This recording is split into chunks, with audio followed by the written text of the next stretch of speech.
Beijada com o Lohane ontem, né? Qual que é a diferença? Não, senta aqui. Pode juntar?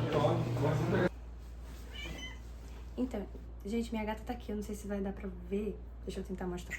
Au, au, au, sabia que isso ia acontecer.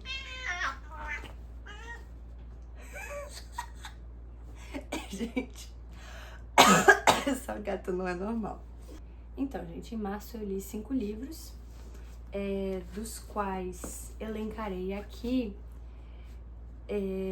em ordem de preferência mesmo. Aqui eu só tô com 4, porque na verdade eu peguei este e o outro emprestado com meu namorado, e o outro eu já devolvi pra ele. Mas eu vou falar aqui brevemente sobre eles, porque eu já falei sobre algum deles de forma exaustiva lá no Instagram. E o Arrebatamento de Lovestein, eu já fiz um vídeo sobre ele, na verdade, no vídeo passado aqui do YouTube eu falei sobre esse livro. Então, eu vou falar um pouquinho mais, eu vou dar um pouco mais de atenção para outros livros que eu ainda não falei tanto. Como eu falei, eu vou mostrar aqui pra vocês, em ordem de preferência, os meus livros favoritos do mês. O top 1 ficou com Os Abismos, da Pilar Quintana, lógico. Eu acho que se eu fizer uma retrospectiva, assim, um top 5 no final do ano, esse livro estará no meu top 5. Porque, gente, que livro, meu Deus. Assim, fico até sem palavras. Ele é, meu Deus, meu Deus. Em segundo lugar, eu deixei com O Arrebatamento de Lovestein, da Marguerite Duras. Ah, desculpa. Isso aqui é literatura colombiana e esse é literatura vietnamita. Em terceiro lugar, Bonsai, do Alejandro Zambra, que é literatura chilena.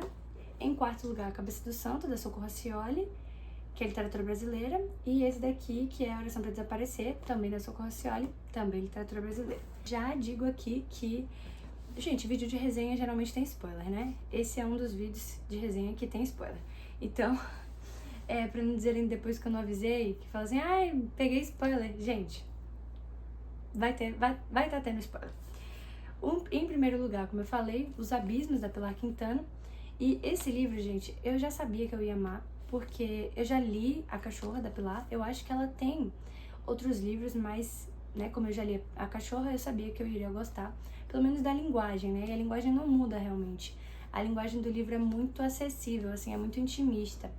E, cara, é muito bom. Enfim. E uma amiga minha lá do Instagram, que tem um gosto literário muito parecido com o meu, já tinha me indicado. Então, eu já sabia que eu ia gostar muito. E assim, quando eu comecei a ler, eu já fiquei assim, cara, realmente tem tudo pra eu gostar desse livro. E foi o caso mesmo, né? Se tivesse uma checklist assim, tipo, tudo que um livro precisa ter pra Bárbara poder gostar do livro, esse livro, né, teria todos os checkzinhos. Por quê? Ele tem um ponto de vista infantil, né? Uma criança que conta a história, a Cláudia que conta a história. Fala sobre maternidade de forma geracional ainda por cima. Então, assim, a gente tem vários lados da maternidade sendo explorados aqui dentro. Fala sobre luto, fala sobre expor as crianças a assuntos que não são convencionados à infância. Então, assim, é um livro muito diferente. Realmente, eu nunca tinha lido, assim, em momento algum, fica claro, assim, tipo, é escrito, né, com palavras, assim, de fato, que a Cláudia mãe ou a Cláudia filha, porque as duas personagens, a mãe e a filha, né, principais aqui da história, chamam Cláudia. É bonitinho porque a mãe chama a filha de Xará. E aí, enfim, em nenhum momento é dito que nenhuma das duas tem depressão. Era isso que eu tava falando. Mas fica meio claro, assim, sabe? Tipo, quando você lê para além das palavras e você interpreta o texto, assim, você interpreta as imagens que a autora propõe, você vê que elas têm algum traço depressivo, sabe? A mãe Cláudia, vou chamar aqui mãe Cláudia, filha Cláudia, a mãe Cláudia, ela teve uma relação muito conturbada com a própria mãe. E assim, ela é muito frustrada porque ela queria estudar e ela, na época, né, não teve acesso aí, porque quando ela falou, né, que ela ia começar a cursar direito, o pai dela disse que não sei o quê. E aí mais pra frente ela foi, o pai dela morreu, aí depois ela começa a ser voluntária em um hospital. E aí ela conhece um cara, mas o cara é muito mais velho, assim, coisa de 20, 30 anos mais velho do que ela. Mas só que aí ele, né, proveria ali pra menina, pra Cláudia mãe. E ela pensa assim, eu quero sair de casa porque eu não aguento mais minha mãe também. E aí ela acaba cedendo ali, casa com esse cara, tem a Cláudia filha com esse cara que é muito mais velho. E aí meio que fica naquilo ali e ela vai desenvolvendo assim uma postura assim muito triste, né, com a vida. E isso é passado para a relação dela com a Cláudia filha. A Cláudia mãe, ela não tem problema nenhum em falar tipo de morte, falar de violência com a Cláudia filha, por exemplo. E aí a Cláudia filha vai começando a refletir sobre essas coisas. A menina deve ter, eu acho que 7 ou 8 anos.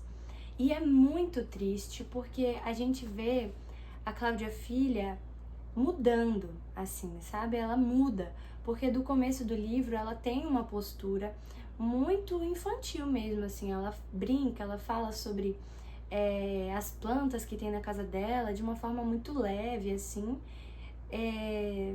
E aí, ao passar do livro, né, com o decorrer do livro, vão acontecendo várias coisas que vão mudando o olhar da Cláudia filha.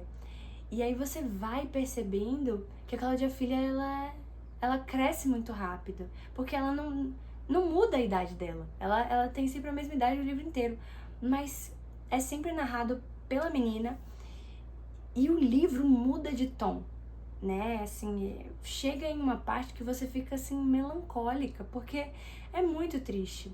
Outra coisa que me deixou absurdamente triste foi o fato que, né, como eu falei, a Cláudia mãe, ela tinha vários episódios, assim, claramente depressivos, assim. Ela dizia que era rinite, mas ela tinha momentos, assim, de muita tristeza e ela ficava muito ausente, né, da vida da Cláudia filha. E aí o que acontecia era que ela meio que deixava a Cláudia filha de lado, assim, sabe? A menina pintava, levava os desenhos pra mãe ver, mas a mãe não tava nem aí, chamava a mãe pra comer, não tava nem aí fazia um carinho na mãe.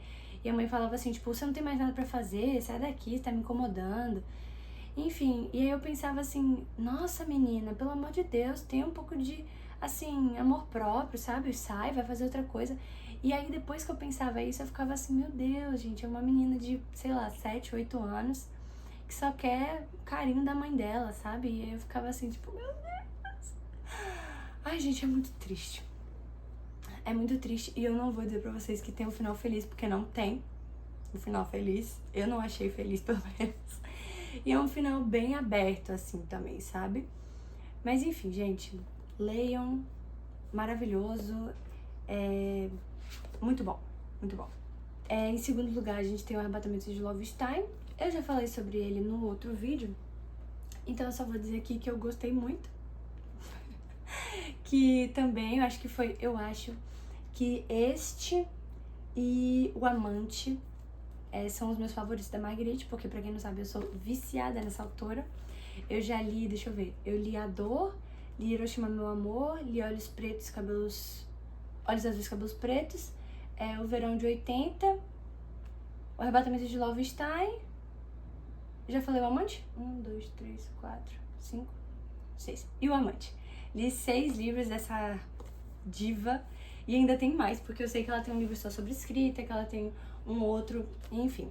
Em terceiro lugar, nós temos Bonsai, do Alejandro Zambra. Gente, esse livro foi uma experiência. Porque olha que engraçado. Ele, na verdade, era pra ser um conto, eu acho. Tem um livro que... Uma coletânea, assim, de textos do Zambra, que saiu pela Companhia das Letras. Eu acho que é 2007, 2014, ou é 2006, 2014, alguma coisa assim. Que é uma coletânea de textos que tem a árvore mais velha do mundo, tem bonsai, tem... como é o nome daquele outro? Não, a árvore mais velha do mundo não é da Mariana Carrara? É alguma coisa com árvore. Tem aquele ali que é Formas de Voltar pra Casa. Mas este livro eu comprei num sebo no começo do ano. E ainda é da Kozak Knife, eu acho. Isso, Kozak Knife, que já faliu, gente. Mas eu fiquei muito feliz de ter achado essa edição, porque ela é maravilhosa. Olha que edição linda, gente. Ela é muito linda. E ela é bem pequena. Mas enfim, esse livro eu peguei depois que... Eu peguei assim, tipo, eu tinha terminado de ler um livro, não gostei, não lembro qual que foi. Mas enfim, terminei de ler um livro, não gostei, e eu fiquei tipo, nossa, que chato, né, não ter gostado desse livro. E aí eu fui procurar outro livro que eu ia começar no outro dia, e aí eu falei, gente, eu gosto de ler as primeiras páginas do livro, né, antes de dizer, tipo, vou começar esse, vou começar aquele. E aí eu comecei, sentei, li a primeira página, li a segunda, e quando eu vi, eu já tinha terminado o livro. Ele é muito bom, eu já li... Literatura Infantil do Zambra, que foi um dos melhores livros de 2024. Eu amei. A escrita do Zambra é muito fluida, assim, eu não sei dizer outra palavra pra escrita do Zambra, porque ele escreve, assim, eu sinto que eu tô tendo uma conversa com ele, sabe? E aí, aqui nesse livro, ele fala sobre duas pessoas, principalmente sobre um cara, né? Eu acho que é principalmente sobre um cara, porque fala muito mais desse cara do que da moça. E aí, enfim, eles estão na faculdade, se conhecem ali, trocam mensagem. No começo eles não se gostavam, eles começam a se gostar. Eles saem e eles começam a namorar. É um namoro conturbado, assim, eles não ficam muito tempo juntos. E aí um dia esse cara tá trabalhando e descobre que ela morreu, né? Assim, depois de um tempo, eles já terminaram, então não sei o quê, e descobre que ela morre. E aí depois faz meio que esse movimento de voltar ao passado, e aí mostra, né, a história dela. Fala que ela acabou, né, ficando, abusando, né, de substâncias ilícitas, e aí culminou na morte dela. E aí, gente, chama bonsai, porque, e eu acho que essa é uma das partes mais legais do livro, chama bonsai porque ele vai para uma entrevista de trabalho, pra ser editor de um livro, se eu não me engano. E aí, porque o autor com quem ele queria trabalhar só queria edições escritas à mão. E aí ele, né, tentou esse trabalho, e ele falou assim que ele ia cobrar não sei quanto, só que aí depois o autor ligou pra ele e falou assim, olha, não vai rolar, outra moça cobrou muito menos, não sei o que, mas foi bom te conhecer, a gente bateu um papo legal. E aí, beleza. Aí ele tava saindo com uma moça, né? E ele não queria, né? Ele já tinha falado pra ela que ele tava trabalhando com esse autor. E ele não queria desmentir isso. E aí, ele só sabia do título do livro do cara. E aí ele... Gente, e aí... Então ele... Ele meio que inventa que ele tá trabalhando, mas ele não tá trabalhando. Ele pesquisa muito sobre os bonsais, ele só sabe o título da obra do cara. Inventa que ele tá indo pra reunião, que ele tá recebendo dinheiro, não sei o quê. E quando, né, a gente percebe, ele tá escrevendo um livro. Que ele, na verdade, inventou, né? Ele mesmo escreveu o livro, tendo como base a proposta do autor. A história parece simples, assim, e é realmente simples, mas eu acho que o sentimento que ela transmite é muito peculiar, assim, sabe? É muito prazeroso de ler esse livro. Cabeça do Santo. Gente, Cabeça do Santo eu gostei. Mas assim, agora eu vou falar um pouco sobre esses dois livros, Cabeça do Santo e Oração para Desaparecer, porque, né, são da mesma autora. Mas é interessante porque há um salto temporal aí, né? A Cabeça do Santo acho que é de um livro de 2014 e Oração para Desaparecer acho que é de 2023. A mudança, assim, a evolução da escrita da Socorro é, assim, muito explícita, sabe? Ela teve um desenvolvimento da escrita dela, tanto que eu sinto que esse livro, não só a escrita, mas o conteúdo mesmo, ele é muito mais sensível do que foi, por exemplo, na Cabeça do Santo. Na Cabeça do Santo eu senti uma vibe muito mais Autos da Compadecida 2, Gabriel Garcia Marquez, sabe? Pedro Páramo. Então, assim, é uma literatura diferente. As duas são desse universo fantástico, né? E, assim, A Cabeça do Santo é basicamente um cara que... Pedro Páramo, imaginem o começo de Pedro Páramo. E aí, basicamente, ele vai pra uma cidade, pra cidade da mãe dele, pra cidade natal da mãe dele, encontra a avó dele lá, a avó dele meio que expulsa ele. É uma cidade super deserta, completamente abandonada. E aí ele se refugia dentro de uma gruta que depois ele descobre que é uma cabeça de um santo. E dentro dessa cabeça do santo, Santo Antônio, ele escuta as preces das mulheres, né? Porque, pra quem não sabe, Santo Antônio é um santo casamenteiro. E aí ele consegue escutar, né, as preces dessas mulheres. E é muito engraçado, é um livro muito engraçado. Acho que foi, sei lá, talvez o livro mais engraçado desse ano até agora. Eu não costumo ler livros engraçados, né? Então pra tomar esse pódio não é muito difícil. Geralmente eu fico com livros mais tristes mesmo. Mas, enfim, é um livro muito engraçado.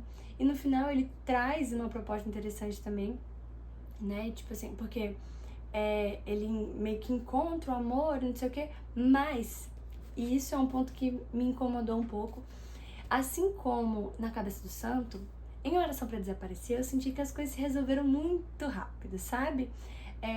Gente, é fantasia. Então, assim, a autora, ela pode falar o que ela quiser, entendeu? Não é como se, por exemplo, fosse algo muito tangível ali na realidade, né? Que, sei lá, eu entre na cabeça de um santo e escute as rezas, entendeu? Assim, à distância. Mas o que eu achei foi que em A Cabeça do Santo, tudo se resolveu muito rápido. Porque o problema do cara, né, do personagem principal, era que ele tinha um problema com o pai, porque o pai dele era ausente, não sei o que, a família dele era ausente, ninguém tava nem aí pra mãe. E aí no final ele descobre que o pai dele que fez a cagada toda na cidade, porque, enfim, tem toda uma trama lá, fez uma baita de uma cagada.